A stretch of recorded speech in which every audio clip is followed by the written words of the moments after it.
किसी को झूठ बोलकर और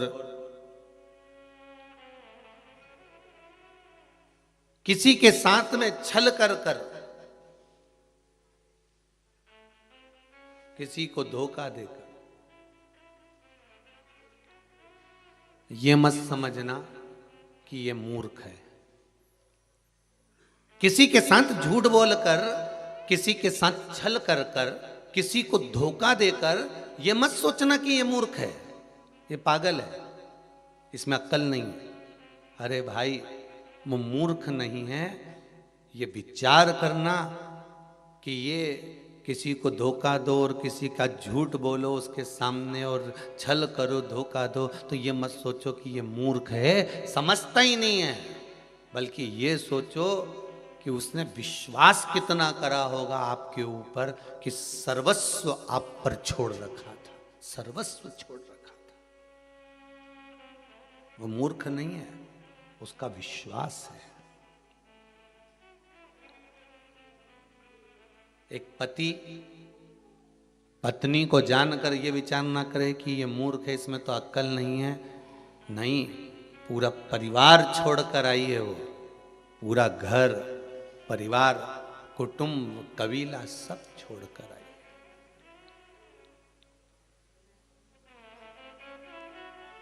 पत्र तो हम लेकर नहीं आए, यहाँ पर तो केवल अभी पब्लिक अलाउ नहीं है, लोग भगत लोग।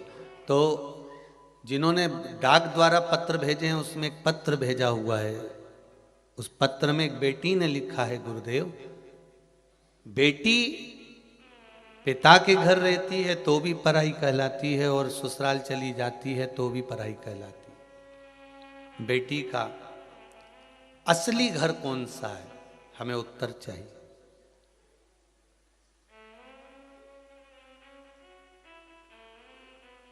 उसका सही घर कौन सा है?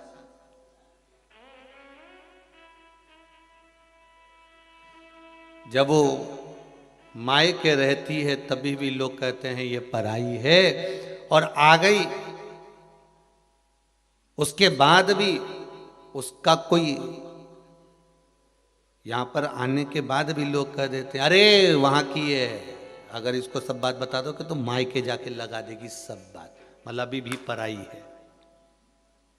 वहां भी पराई थी और यहां भी पराई है। तो पूछा उस बेटी ने कि उस बेटी का सही स्थान, सही घर कौन सा है? तो मैं निवेदन करूंगा उस बेटी से कि ना मायका ना ससुराल, सबके हृदय में तेरा घर है। तो जिसके हृदय में घर बना सकती है बना ले।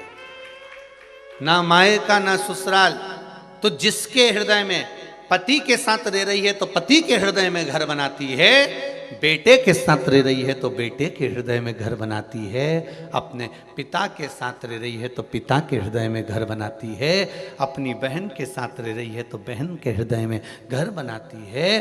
वो विचार करो, तुम्हारा पति और तुम्हारे पिता तो एक या दो मकान बनाते हैं और उस पर अपना नाम लिख देते हैं, पर तू जब किसी के हृदय में घर बनाती है तो नाम नहीं लिखती, अपना हृदय ही उसके नाम कर देती है। ये चित्त, कोई घर तुम्हारा नहीं, ना मायका ना ससुराल।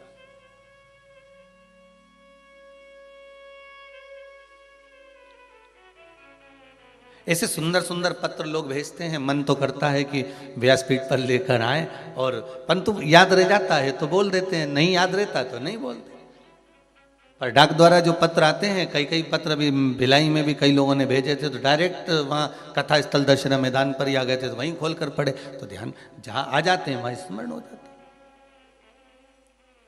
और जब तक कोरोना चले, कोरोना महामारी जब तक चल रही है, तब तक आप कुबेरेश्वर धाम में कथा सुनने ना आए।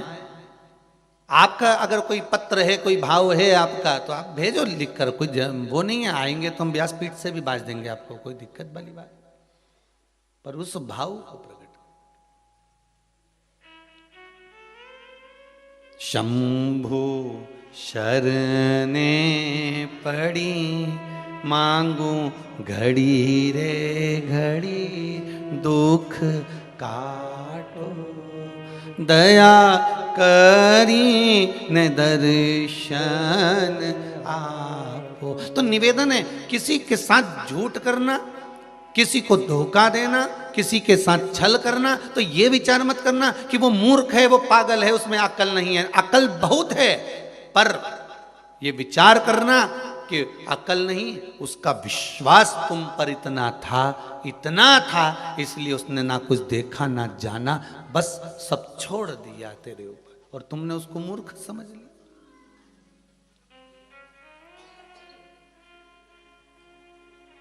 मेरे राघव जी, मेरे राम जी का पूरे अवधपुरवासी, पूरे संसार वासियों पर मेरे राघव का विश्वास अटल था, और विश्वास मेरे राघव ने टूटने नहीं दिया।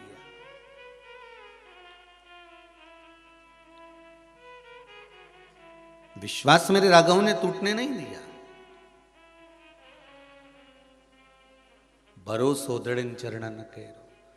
तो आपका मन करे तब आप दान करो, आपका मन करे तब आप पुण्य करो, आपका मन करे तब आप सत्कर्म करो, पर इस शरीर को गंवाने से पहले रामकृष्ण शिव का स्मरण करो।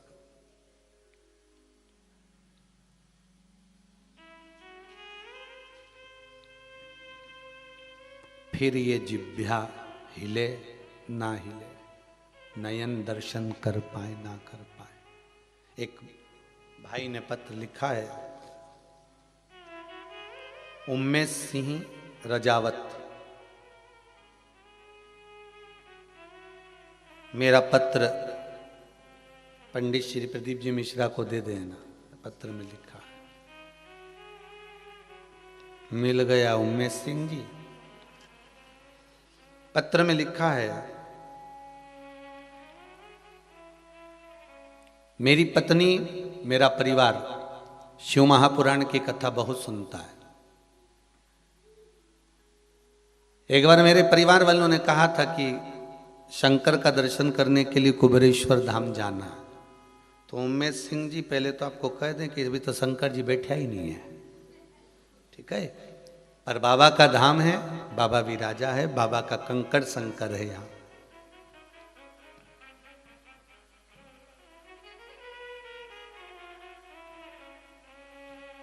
कोटा राजस्थान का मैं रहने वाला हूं।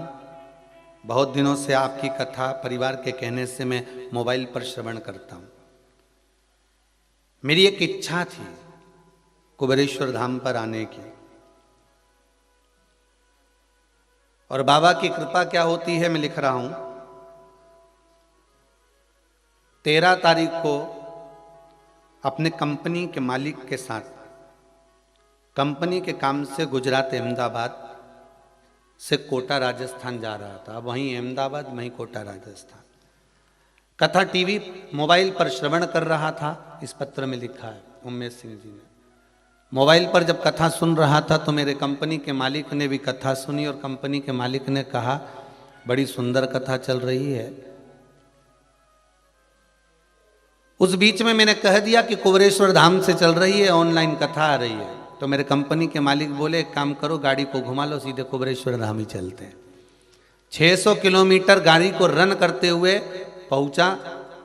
रात को 3 बजे इस कुबेरेश्वर धाम को प्रणाम करा। सुबह 4 बजे वापस यहाँ से रवानगी ले ली है, और मैं अपने गांव के लिए रवाना हो रहा हूँ। ये पत्र में लिखा है कोटा से। विश्वास प्रबल है। अब रात भर चला हुआ होगा, तब यहाँ पहुंचा होगा, प्रणाम करा होगा, फिर गया होगा।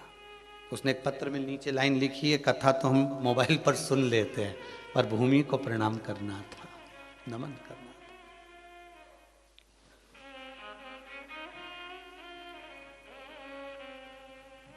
कोई अलग घाट मेरे राघव जी ने नहीं बनाया, मेरे राघव जी ने विश्वास जागृत करा।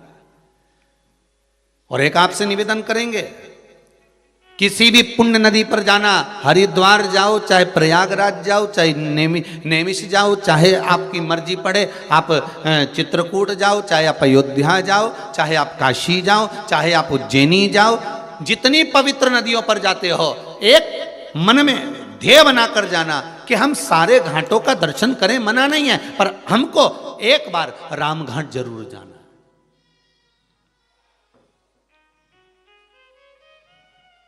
तो लोग कहेंगे गुरुजी वहां तो बहुत भीड़ होती है, भले भीड़ हो, पर एक लक्ष्य बनाकर जाना कि एक बार हमको रामघाट जरूर जाना है। रामघाट क्यों? क्योंकि सारे घाटों में श्रेष्ठतम रामघाट को इसलिए कहा जाता है क्योंकि वहां सारे बंधन टूट जाते हैं। हमारे रामघाट पर क्या है? कोई दुनिया के लोग आपसे पूछेंगे कि एक ऐसा रामघाट पर क्या है, रामघाट पर है क्या, तो आप कह सकते हो कि दुनिया के सारे बंधन अगर कटते हैं तो रामघाट पर कटते हैं महाराज। चाहे वो छिपरा महारानी का रामघाट हो, चाहे गंगा महारानी का रामघाट हो, चाहे सरयू महारानी का रामघाट हो, चाहे वो त्रिवेणी संगम का रामघाट हो, चाहे काशी का रामघाट, रामघाट पर व्यक्ति के बंधन कट जाते हैं, बंधनों से वो मुक्त हो जाता है।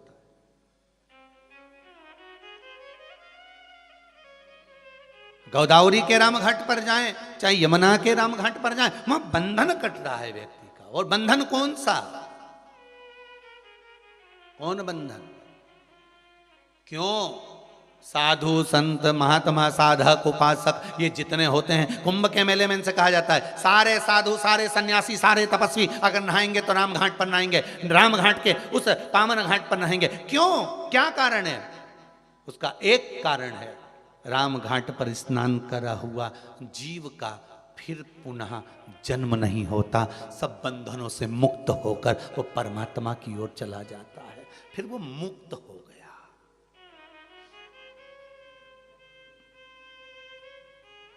वो मुक्त है।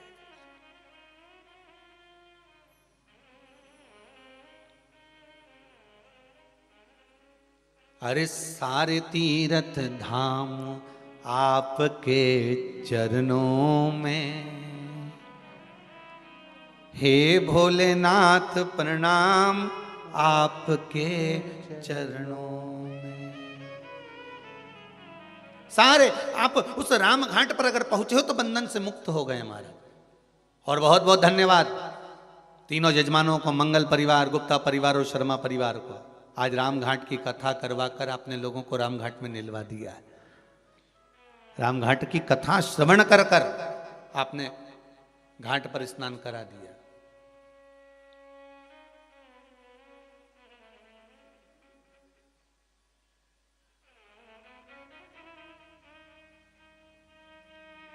मकर संक्रांति का पर्व है।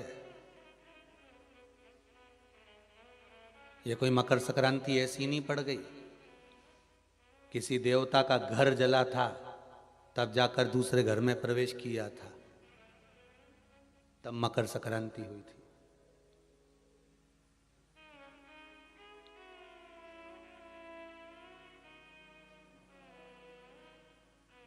एक बहू ने अपने ससुर का आदर नहीं करा था तो पिता ने बेटे के घर में आग लगा दी थी केवल क्रोध में, तब जाकर ये मकर संक्रांति पड़ी थी। कोई ऐसे ही पड़ गई मकर संक्रांति?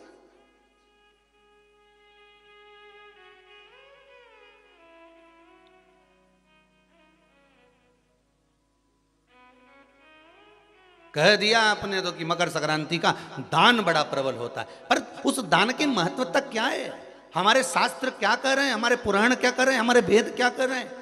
हम तो सुनते हुआ हैं भीष्म पितामह बाणों की सैया पर पड़े तो उत्तरायण सूर्य आने वाला था इसलिए तब प्राण त्यागूंगा।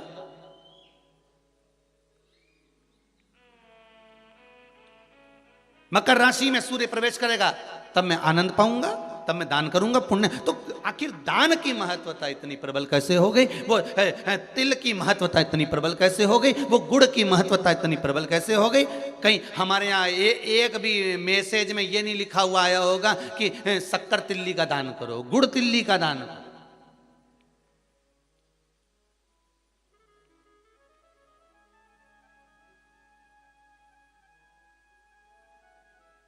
ज्योतिष के हिसाब से तिल शनि है और गुड़ सूर्य है।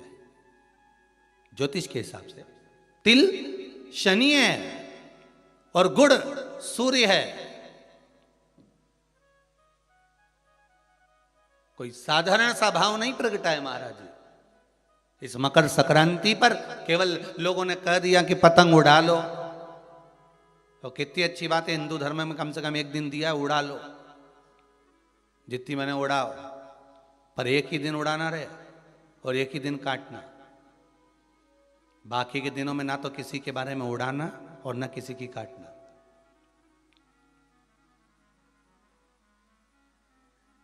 मकर संक्रांति का पर्व देखना है तो पुराना उठाकर देखिएगा कि हमारे यहां मकर संक्रांति का भाव क्या व्यक्त करता था, क्या कहता था। ना तो किसी के बारे में उड़ाओ और ना काटो। किसी की बहन बेटी जा रही है उसकी उड़ा दी, कोई का लड़का है तो उसकी उड़ा दी, कोई की सास है तो उसकी, कोई का ससुरा है तो उसकी, कोई गुरु है तो उसकी, कोई ब्राह्मण है तो उसकी, कोई बड़े से बड़ा मठाधीश पीठाधीश संत महात्मा जोगी सन्यासी तपस्वी जिसको तुम जानते तक नहीं, किसी की बहू बेटी को तुम पहचानते तक नहीं, किसी व्यक्ति को तुम पहचानते तक नहीं, एक बार नहीं मिले, बस एक व्यक्ति ने उड़ाई तो इन्हें भी ढील दे के उड़ाई। अब वो एक ने उड़ाई तो तुमने भी उड़ा दिया। अरे हमारे यहाँ तो हिंदू धर्म में एक दिन दिया है मकर संक्रांति का दिन कि खूब छत पर जा उड़ा ले जितनी उड़ाना है, पर किसी की गलत शब्द से मत उड़ाना, किसी के लिए आड़ा टेढ़ा मत बोलना, किसी के लिए ऐसा मत बोल जाना क्योंकि तुम उसको पहचानते ही नहीं हो, बस उसने उड़ाई तुम उसके साथ मिल गए, दे ढील। चरखिल तो तुम ही पकड़े थे, उड़ाए जा उड़ाए जा उड़ाए जा। उन्हें उसकी बेटी के लिए कुछ कहा, 4 लोगों ने मिलकर और कह दिया, 5 लोगों ने मिलकर और कह दिया। किसी के बहू के लिए कहा, एक ने कहा, दूसरे ने फिर कह दिया, 4 ने मिलकर फिर कह दिया। किसी के बेटे के लिए कहा, किसी गुरु के लिए कहा, किसी ब्राह्मण के लिए कहा, किसी संत के लिए कहा, किसी साधु के लिए कहा। किसी ने एक संत पर उंगली उठाई, सबने उड़ाना चालू कर दिया। किसी ने एक गुरुजन पे उंगली उठाई, सबने उड़ाकर चालू कर दिया। हम उड़ा रहे, ना तो जानते ना पहचानते, ना देखा ना भाला, ना कभी उससे मिले ना जाने, बस उसने उड़ाई थी और तुमने जरखिल से ढील देके उड़ाना चालू कर दिया।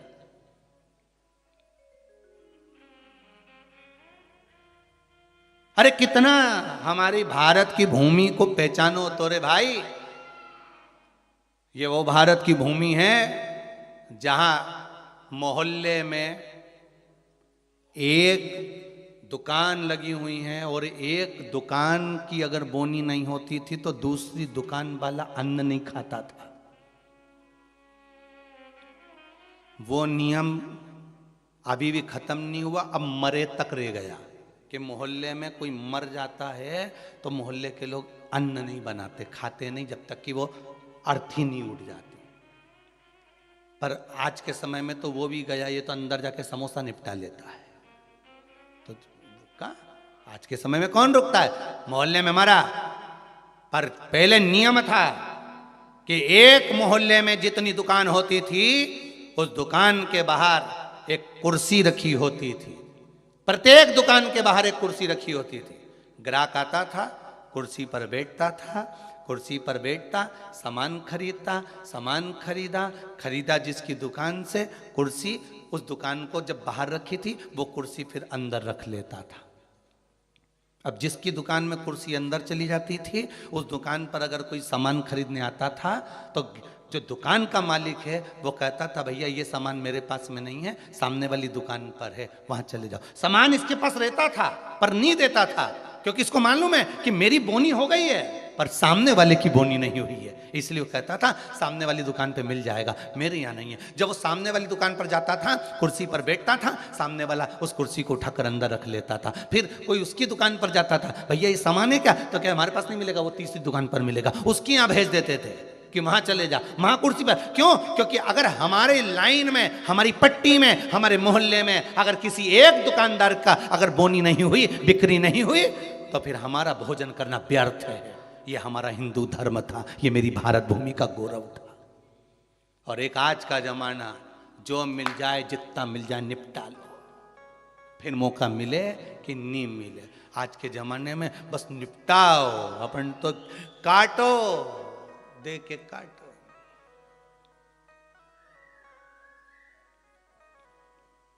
अरे भगवान से भी कहना, पतंग उड़े आकाश माने, डोर थारा हाथ मां, ओ वल्लभ मारी पतंग ऊंची राख जो। श्री जी बाबा म्हारी पतंग ऊंची, गोवर्धन बाबा म्हारी पतंग ऊंची, ओ भोले बाबा म्हारी पतंग ऊंची। भगवान से प्रार्थना करना, और दिया एक दिन भगवान ने, उड़ा लो जितनी उड़ाना है।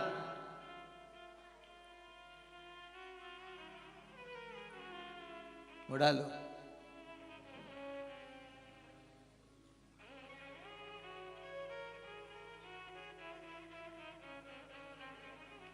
महाराज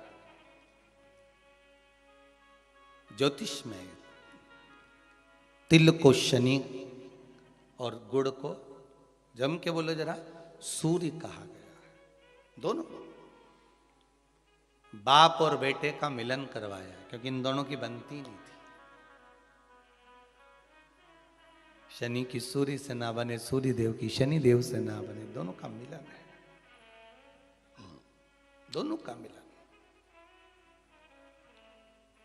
महाराज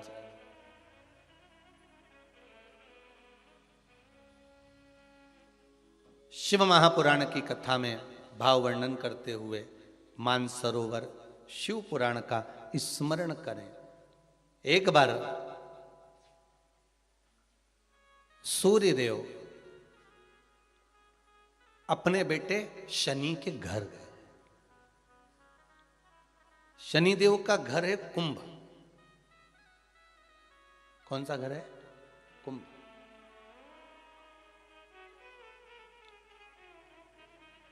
एक सरल भाषा में लेना, घर में अगर ससुर आए, घर में घर का बुजुर्ग आए, बड़ा आए, तो उसका आदर होना चाहिए कि नहीं होना चाहिए। हमारी शिव महापुराण की कथा तो यहां तक कहती है कि आपकी उम्र से अगर कोई बड़ा आ रहा है तो आपको खड़े हो जाना चाहिए। यहां तक शास्त्र कह रहा है।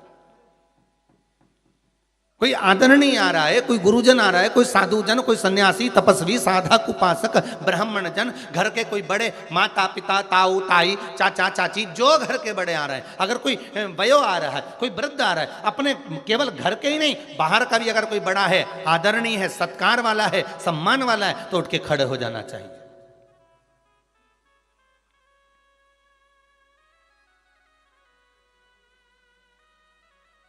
पर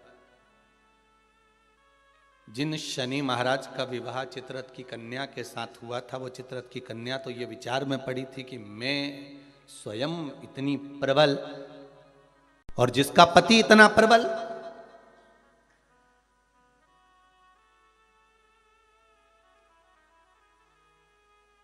जीवन में कभी अहंकार मत करना। एक बात बहुत बहुत ध्यान रखना साहब, ये जो क्रम है ना, बाहर बहुत प्रसन्न नजर आते हैं, वो भीतर से बहुत रोए हुए होते हैं।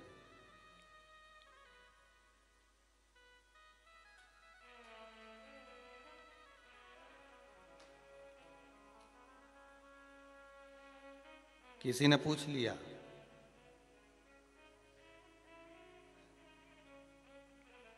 एक बात तो बताओ गुरुजी कि ये शनि महाराज इतना गुस्सा क्यों करते हैं? दुकान पे सेठ जी इतना गुस्सा क्यों करते हैं? रोज करते हैं क्या? जम के तो बोलो, रोज करते हैं सेठ जी दुकान पे गुस्सा? जितने लोग आस्था पर कथा सुन रहे हो, मोबाइल पर सुन रहे हो, बड़े ध्यान से सुनना। सेठ जी रोज दुकान पे गुस्सा करते हैं क्या? सर रोज ऑफिस में गुस्सा करते हैं क्या? प्रतिदिन करते हैं क्या? नहीं। कभी कभी सेठ जी को गुस्सा आता है, कभी कभी जो सर हैं उनको गुस्सा आता है, कभी कभी आता है, रोज नहीं करते। बहुत बहुत सावधानी से कथा का स्मरण करिएगा। सर रोज गुस्सा करते हैं क्या? नहीं। सेठ जी रोज गुस्सा करते हैं क्या? नहीं। प्रतिदिन नहीं करेंगे।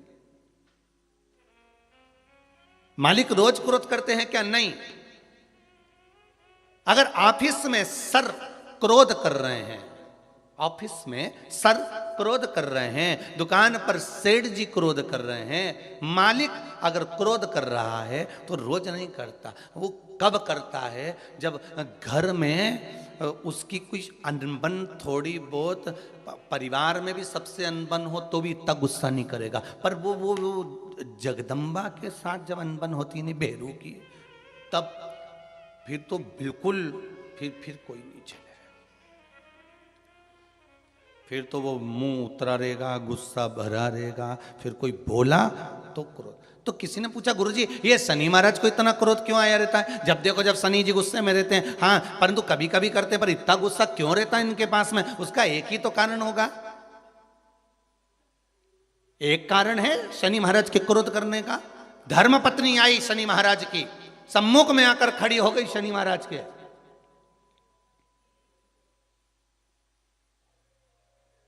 और अपने कार्य में शनि महाराज लगे रहे। माना आप व्हाट्सएप चलाओ, पर घरवाली खड़ी है तो थोड़ा सावधानी से एक बार मुंह से बात तो कर लो। तुम्हें यूट्यूब चलाना है, फेसबुक चलाना है, इंस्टाग्राम चलाना है, व्हाट्सएप चलाओ, लैपटॉप चलाना है, फोन जो कुछ करना करो, पर जो आई है चाय लेकर बात करने के लिए 2 मिनट, उसने भी तो अपना मोबाइल रख के आई ना, चाय बना के लाई ना, और 2 कप लाई इसलिए लाई कि अपन दोनों बैठ के बात करेंगे।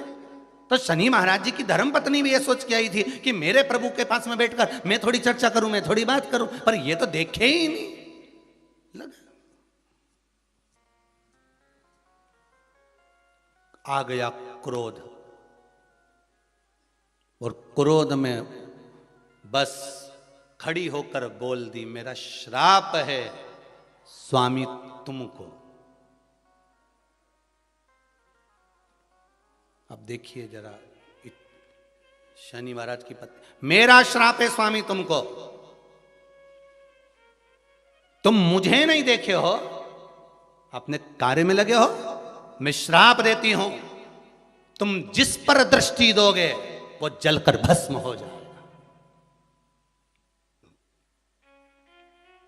बहुत अच्छे थे शनि महाराज, ऐसा नहीं है, थे अच्छे, परंतु ये जगदम्बा के कारण गुस्सा आ गया बस, और श्राप मिला जिस पे दृष्टि दोगे, बस वो शनि महाराज ने भी सोच लिया अब क्या करूं, श्राप लग गया।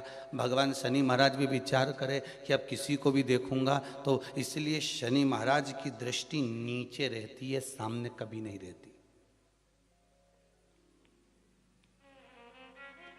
शनि मंदिरों में जितने भी शनि मंदिर हैं, आप सारे शनि मंदिरों में जाकर दर्शन करोगे तो शनि महाराज की दृष्टि सामने है, पर शास्त्र कहता है शनि महाराज ने दृष्टि अपने ऊपर नहीं रखी, नीचे की ओर रखी है, नीचे झुकाकर।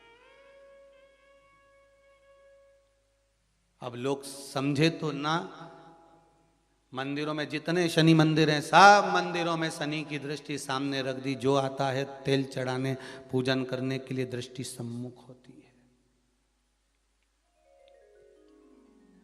शनि महाराज ने अपनी दृष्टि नीचे रखी है। शनि महाराज दृष्टि कब उठाते? जब किसी को नष्ट करना हो।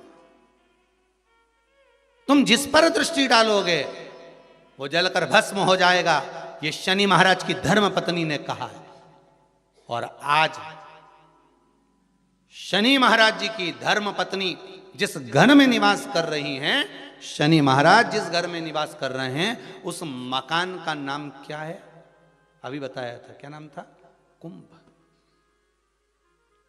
अपने भी मकान का नाम होता है ना, कोई ने पितृ कृपा लिख देता है, कोई गुरु कृपा लिख देता है, कोई देव कृपा लिख देता है, कोई लक्ष्मी कृपा लिख देता है, कोई अपने पिताजी का नाम से लिख देता है। मकान का नाम लोग रख देते हैं, ये हमारे मकान का नाम। तो शनि महाराज के घर का नाम था कुंभ।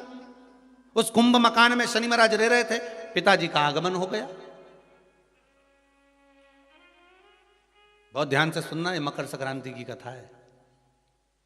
पहले मिली कि नहीं मिली वो हम नहीं जानते, पर मकर संक्रांति का भाव को जान लीजिए महाराज, कि क्यों महत्व है दान का, गुड़ और तिल्ली का, क्यों महत्व है सूर्य नारायण के पूजन का।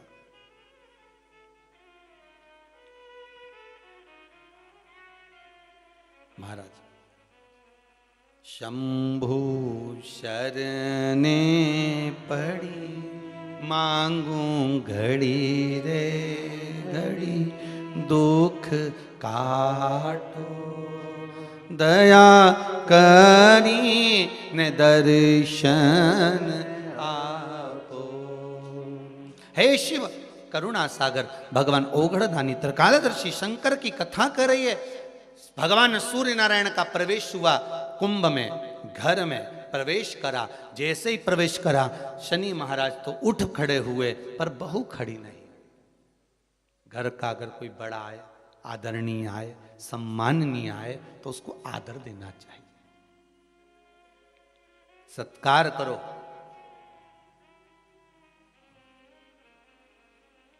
तेरा ही दिया मैंने खाया पिया है, तेरा शुक्रिया है, तेरा शुक्रिया।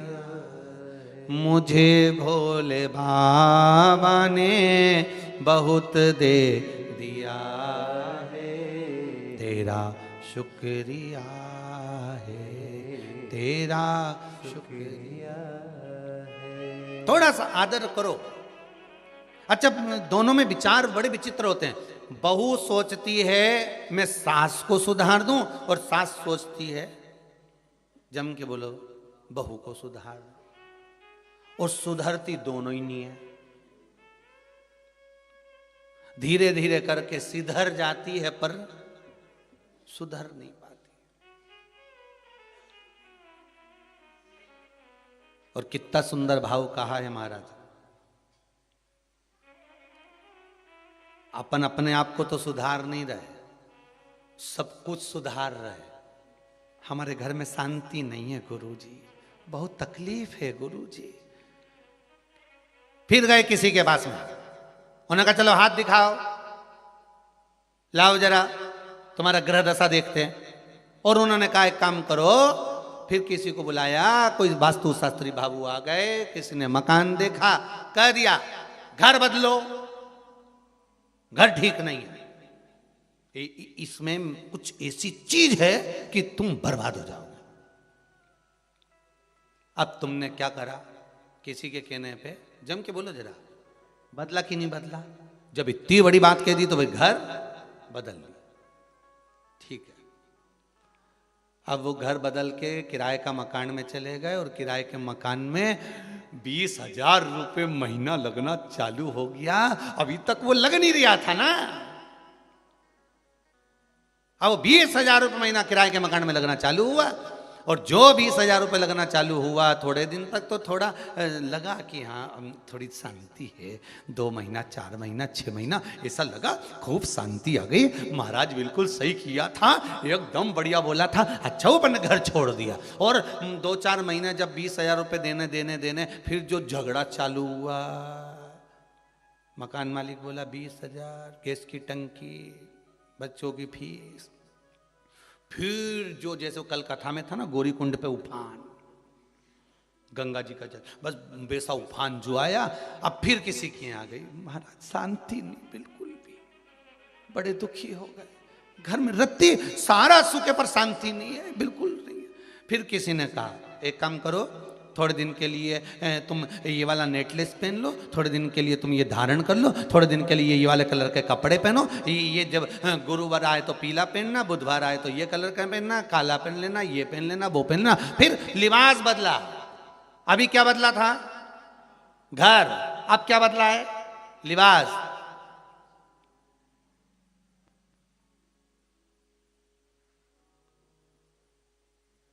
थोड़े दिन अच्छा लगा क्योंकि कपड़े चेंज हो गए, मॉल पे से नए आ गए, तो अभी दुखी भी नहीं होंगे क्योंकि अच्छा लगना।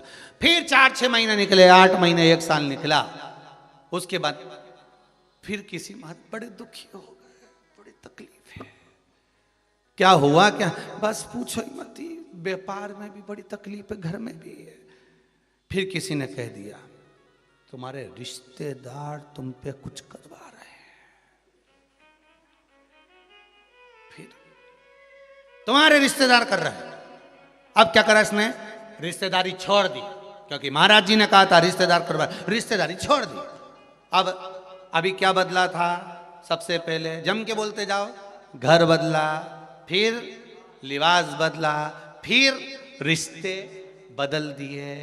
अब थोड़े दिन किसी से फोन पे बात नहीं हो रही, किसी से बातचीत बंद हो गई। अब ऐसा लग रहा है वो ही करा रही थी, अब तो अच्छे हमारा तबीयत भी अच्छी हो गई। अब 2 4 8 15 दिन, 1 2 महीना, 4 महीना, 6 महीने अच्छे रहे, फिर मालूम पड़े तकलीफ आ गई। फिर किसी ने कह दिया, किसी क्या कहा, क्या हुआ, वो तुम्हारा जो सहेली है ना और वो दोस्त है ना तुम्हारा, बहुत वही सब कुछ कर रहा है। अब बचा कुछ दोस्त बचे थे, सहेली बची थी, तो पहले क्या बदला, घर, फिर क्या बदला, लिबास, फिर क्या बदला, रिश्तेदार। अब क्या बदल रहे हो, एक दोस्त छोड़ा, एक सहेली छोड़ी, दूसरी बना ली।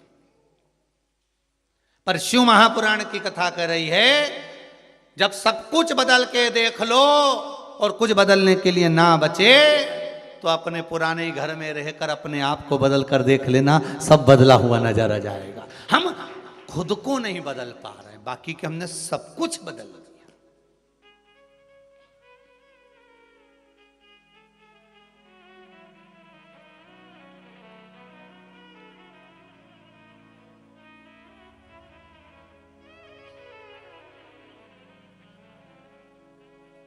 हमने सब कुछ बदल कर देख लिया। अब एक बार खुद को तो बदलो, अपने आप के स्वभाव को बदलो।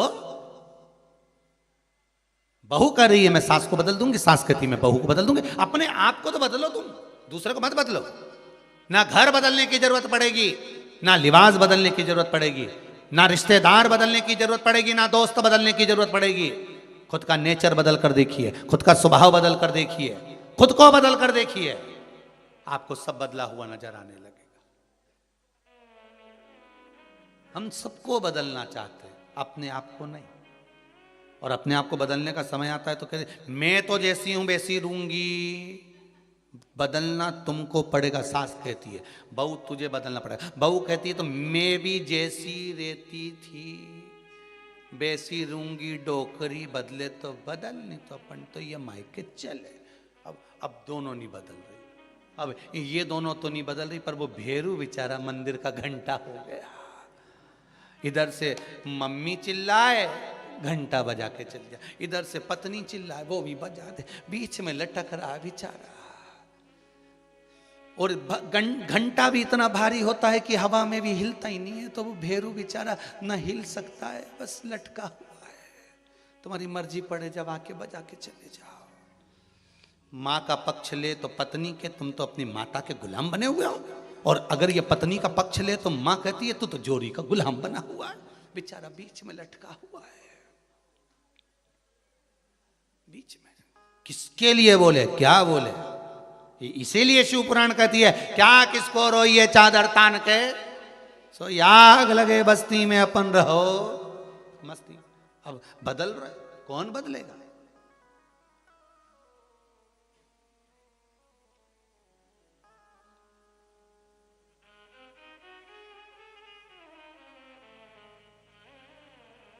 महाराज, अगर शिव भक्ति है, महाराज शिव स्मरण है, तो उसमें भाव कहा गया, आप स्वयं को बदलिए।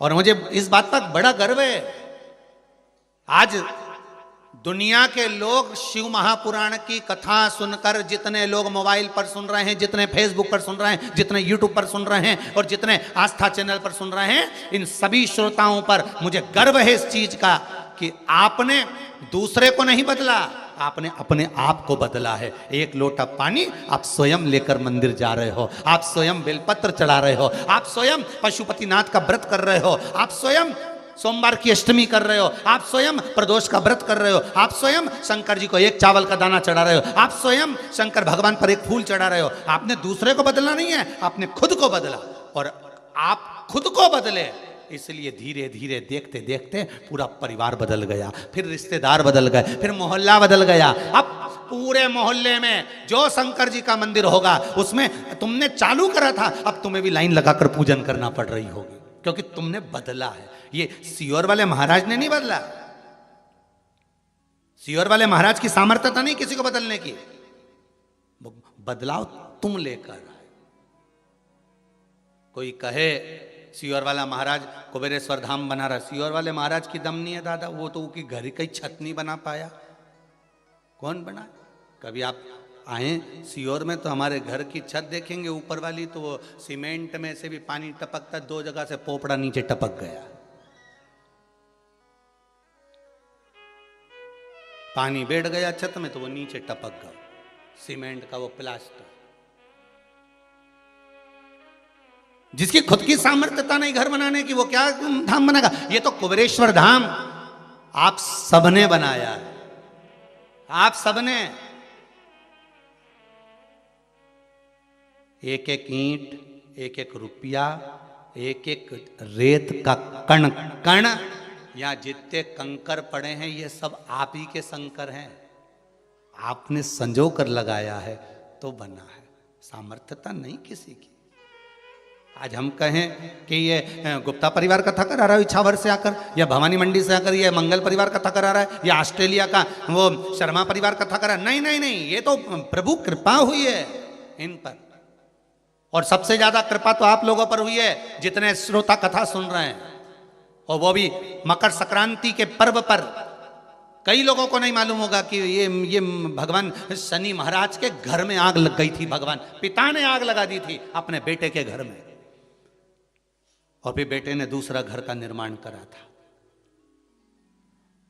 एक घर था कुंभ, फिर इस कुंभ घर में आग लगी थी, तब दूसरा घर बना था मकर, फिर मकर घर में भगवान सूर्य नारायण आए, उनका आदर हुआ, तब जाकर ये मकर संक्रांति हुई। कोई ऐसी हो गई क्या मकर संक्रांति? मकर संक्रांति का मतलब क्या है? क्यों कहते हैं कि ये 13-14 चीजें आप लोग बांटते हो ना, तो किसको बांटते हो? तुमसे छोटी उम्र वाले को बांटोगे? सास क्या बहू को देगी समान? सास बहू को देती है क्या समान? नहीं। बहू किसको देती है? सास को। बहू किसको देती है? जेठानी को। बहू समान किसको देती है? ननंद को। बहू समान किसको देती है? कोई मोहल्ले में कोई बड़ी उम्र की कोई बहुएं हों, बड़ी उम्र के जो लोग हों, सौभाग्यवती नारी हो, उसको ये 13-14 चीजें दी जाती है। जो भी आप बांटते हो, टीकी का पत्ता हो, सिंदूर की डिब्बी हो, मेहंदी हो, कोण हो, जो भी आप बांट रहे हो, लाली भी बांट देते कई कई, तो उनका क्या है? तो ये जो चीज आप लोग बांटते हो, ये किसको देते हो आप लोग? किसको प्रदान करते हो? छोटे को नहीं, घर से बड़े को, जो आपके अवस्था से बड़े हैं, जो आपसे बड़े हैं, आप उनको दे रहे हैं। क्यों देते हैं बड़ों को? ये यहां आदर का भाव दिखाया गया, यहां आदर दिखाया गया कि यहां कुंभ में शनि महाराज अपने घर में रह रहे थे, सूर्य नारायण भगवान का आगमन हुआ, आज बेटे से मिलने का भाव जागृत हुआ और कुंभ में प्रवेश कर गए। जैसे ही घर में प्रवेश करे, अब घर में प्रवेश करे तो आदर का भाव होना चाहिए था महाराज, आदर का भाव प्रकट होना चाहिए था। अभी कथा में कहा था, कोई घर का बड़ा आए, बुजुर्ग आए, आदरणीय आए, सम्माननीय आए, आपके पास में कितनी भी दौलत हो, कितनी भी संपदा हो, कितना भी धन हो, कितना भी वैभव हो, आप कितनी भी अच्छी कंपनी में जॉब कर रहे हो, आप कितनी भी अच्छी जगह पर पोस्ट पर बैठे हुए हो, आप कितनी भी अच्छी नौकरी कर रहे हो, चाहे आपके पास में बड़े से बड़ा पद क्यों ना हो, पर आपके भीतर बड़ों के पीछे, बड़ों के प्रति सम्मान भाव उत्पन्न होना चाहिए। सम्मान का भाव, एक आदर का भाव। आज सम्मान का भाव प्रकट करिए, आदर का भाव प्रकट करिए।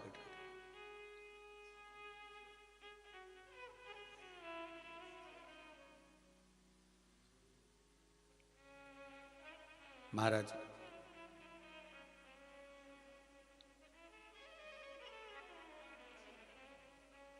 पतंग उड़े आकाश माने, डोर थारा हाथ मार, ओ बाबा मारी पतंग ऊंची राखना, बाबा मेरी पतंग ये ऊंची राखिएगा, मेरे